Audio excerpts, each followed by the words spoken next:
साली तोहरो जवानी हलाल हो जाई। मारो मैसन पिचकारी लहंगा लाल हो जाई। मारो मैसन पिचकारी लहंगा लाल हो जाई।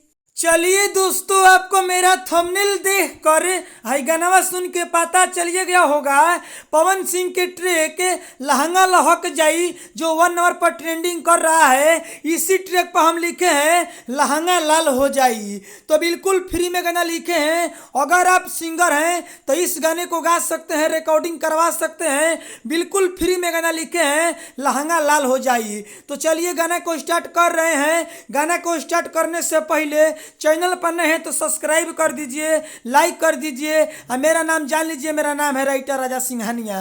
तो चलिए गाना को स्टार्ट करते हैं। देर किसी बात की, लेकिन हाथ जोड़ के रिक्वेस्ट है आपसे, सब्सक्राइब यार कर दीजिए। आप स्क्रीन पर देखिए लक्ष्य गो।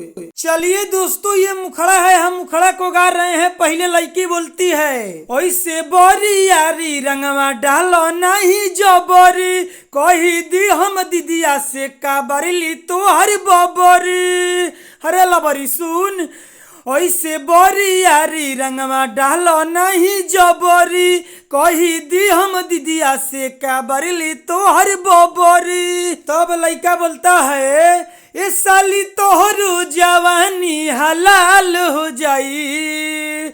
मारो मैसन पिचकारी लहंगा लाल हो जाई। मारो मैसन पिचकारी लहंगा लाल हो जाई।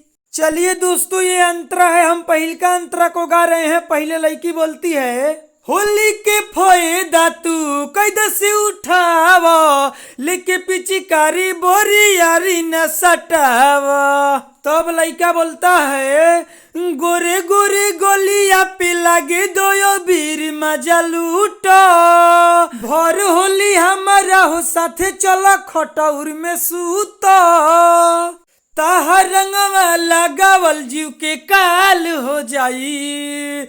मारो मैसन पिचकारी लहंगा लाल हो जाई।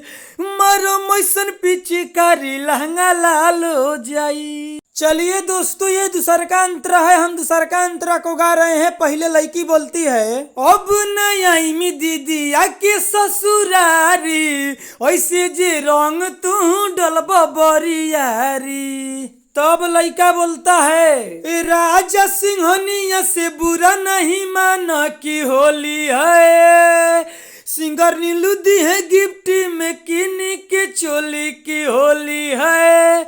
दोस्तों, जहाँ सिंगर नीलू है वहाँ पर आप अपना नाम डालकर इस गाने को गा सकते हैं, लेकिन चैनल पर नहीं है तो सब्सक्राइब कर दीजिए, रिक्वेस्ट है आपसे।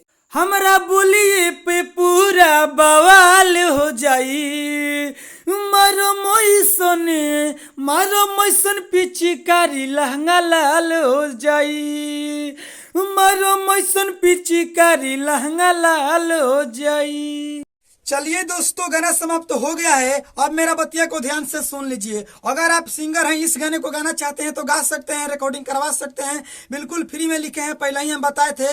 लेकिन अगर इस गाने को गा रहे हैं तो इसमें मेरा नाम डाल दीजिएगा गीतकार में, राइटर राजा सिंघानिया। इस गाने को गा सकते हैं। बहुत सारे सिंगर क्या करते हैं कि नाम नहीं डालते हैं, तो भाई ऐसा मत करिए, किसी का क्रेडिट आप मत लीजिए। अगर आप सिंगर हैं, मेरा लिखा हुआ गाना गा रहे हैं तो उसमें मेरा नाम डाल दीजिए। इस गाने को गा सकते हैं, रिकॉर्डिंग करवा सकते हैं, कोई दिक्कत नहीं है। चलिए विशेष नहीं बोलेंगे। अगर आप इनसे भी बढ़िया, इनसे भी बेस्ट कोई गाना लिखवाना चाहते हैं, स्क्रीन पर मोबाइल नंबर है, कॉल करके आप हमसे पर्सनली गाना लिखवा सकते हैं। इनसे भी बढ़िया, इनसे भी बेस्ट। चलिए विशेष नहीं बोलेंगे। चैनल पर नए है तो सब्सक्राइब कर लीजिए, लाइक कर दीजिए। अगली वीडियो मिलेंगे, इसके लिए बाय बाय।